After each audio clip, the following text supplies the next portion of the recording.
OK, davam eləyək. Bu hissə haqqında danışacağım. Viewport'un əsas işimizin göstərdiyi sahədə. Burada faiz dərəcəsi nədir? Yaxınlaşdıranda 100% olur, uzaqlaşdıranda nə qədər uzaqlaşdırsaz o qədər sıfıra yaxınlaşır.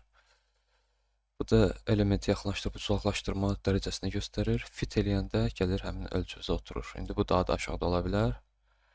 Fit eləsəz və yaxud da dəyişsəz, yeniden fit eləsəz, indi bu ölçüyə uyğunlaşdı. Keçirəm bu bölməyə. Burada nədir? Burada sadəcə görünüş cəhətdən belə deyək də, kompüterimizin tutulmaması üçün aşağı görünüşlü qoya bilərsiniz. Yarı, 3/1 ya da 2/4 görünüşü. Amma bu renderə təsir eləmir.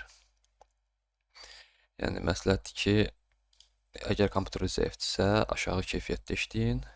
Amma render eləyəndə yüksək keyfiyyətdə olacaq. Keçirəm bu məsələyə. Previews. Bunlar da nədir? Sadəcə olaraq mənim belə deyək də, şəkillərimin keyfiyyətidir bu da. Sadəcə olaraq fərqi nədir? Yəni, şəkillərimin görünüşüdür. Off eləsəm, ən axırda hansı keyfiyyətdə olacağı göstərilir. Adaptiv eləsəm, hər tərpənişə görə şey eləyəcək.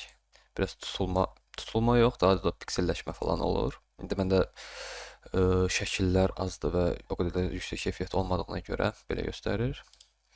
Wireframe tipində eləyə bilərsiniz. Misal üçün bunları seçim. Wireframe setka tipində göstərir işi. Buradan dəyişə bilərsiniz başqa şeylər, amma adaptiv olsun ki, şey olsun. OK.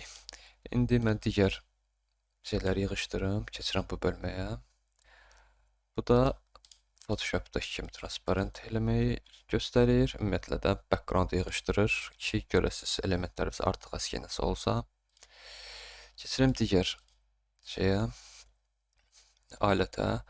Bu alət nədir? Bütün elementlərimi açım.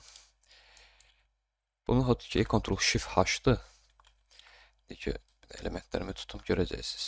Bu sadəcə belə bir kənarında olan size'ın, ümumi layihədə olan elementlərin size'ını göstərir ki, nə boydadır. Belə kiçildə bilərsiniz. Və yaxud da hər hansı bir dəyişiklik eləyə bilərsiniz. Bu da əsasən işinizi eləyib qutarandan sonra baxmaq üçündür ki, heç bir səhv falan olmayıbmı, yoxsa olubmu bu tipdə.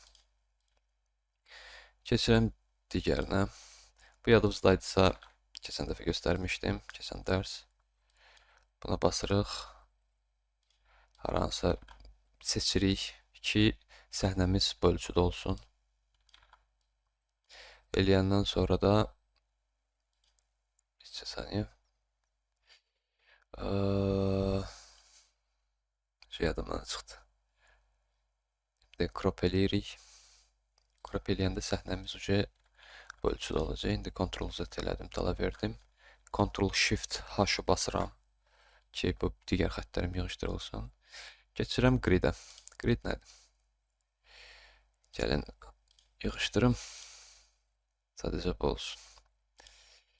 Grid aktiv eləyirəm, mənə təxminən belə bir grid xətti verir ki, bunun üzərində işləyim, elementimi götürüm. Bu çərçivədən çıxmadan yerləşdirim, kompozisiyaya uyğun eləyim. Ctrl-K vasitəsilə bunun ölçüsünü dəyişsəz belə, şeyin ölçüsü dəyişir, siz deyin. Bu gridin ölçüsü dəyişir. Digər grid də var bu tipdə. İçərisində xırda-xırda gridlər də eləyə bilərsiniz. Gridi yığışdıra bilərsiniz. Qayıtları, rullar ya da Ctrl-R-dən açılıb bağlanırdı. Bunu yığışdıra bilərsiniz. Və yaxud da misal üçün də bu grid xəttləri sizi qane etmir. İstəyirsiniz daha böyük və yaxud da daha kiçik olsun. Editdən preferensiya girirsiniz. Generala. Burada grid olmalıdır. Aha. Burada razmerini böyüdüb kiçildə bilirsiniz. Xətt tipində olsun, nöqtə tipində olsun. Və s. və axır. Vertikalı nə qədər olsun? 8-in 8-ədir indi. Misal üçün eləyim 20-nin 16-ya. OK. 20-nin 16-ya oldu.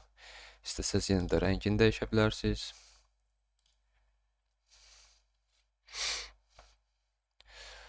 Grid hər hansı bir, misal üçün də proyektimizdə tutaq ki, yaşıl rəng var. Bunu dəyişməklə rahat işləyə bilərsiniz. Və yaxud da belə eləyək. Gridi yığışdırım. Tutaq ki, mən buradakı gridləri gətirmək istəyirəm. Tutaq ki, qoydum, kompozisiyamı yığdım. İndi mən kompozisiyamda hər hansı bir dəyişiklik eləyəndən sonra bu xətti əlim dəyə bilər və bu xətt yerini dəyişə bilər. Onda da view bölməsindən lock eləyirsiniz. Lock eləyəndən sonra bunu tutmaq olmayacaq. Rahat işləyə biləcəksiniz. Üstünə klikləyirəm, gördüyünüz kimi heç nə olmur. Clear eləsəz, lock-u yığışdırsaz indi dəyişə bilirik. View clear eləyə bilərsiniz təmizləmək üçün. Import eləyə bilərsiniz ya da export eləyə bilərsiniz. Misal üçün belə bir səhnə yığdınız, export elədiniz, adını yazdınız, kiməsə göndərdiniz. Import eləyəndə də eyni cür. Sadəcə burada importa daxil olursunuz.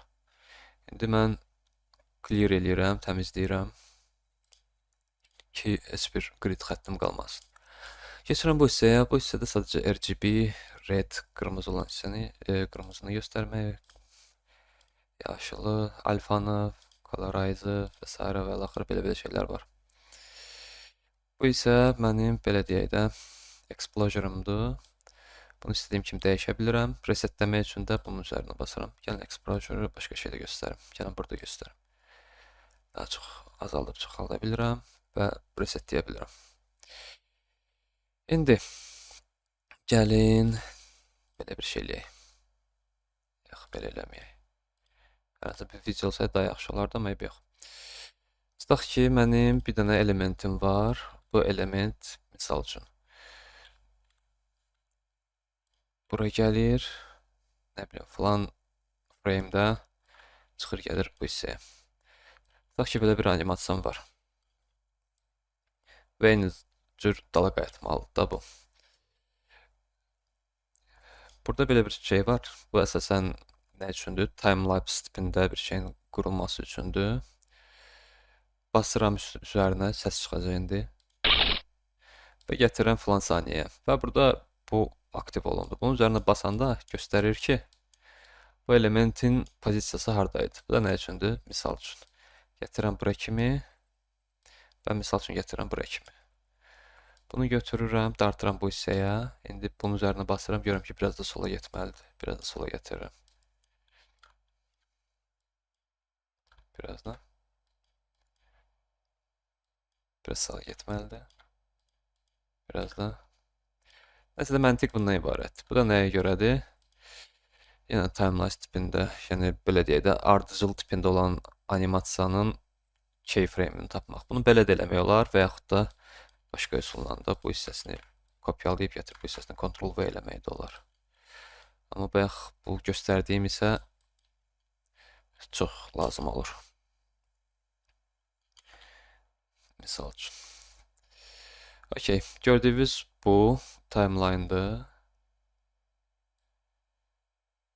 Yəni, göstər ki, neçənci kadrdayam və yaxud da neçənci saniyədəyəm, neçənci dəqiqədəyəm, neçənci saatdayam. Bunu da misal üçün götürüb istədiyiniz vaxtı dəyişə bilərsiniz. Misal üçün. Gəlin belə eləyək də. İkinci frame'də dayan. Xəttim gəldi, ikinci frame'də dayandım. Burada da key qoya bilərsiniz, müxtəlif şeylər eləyə bilərsiniz.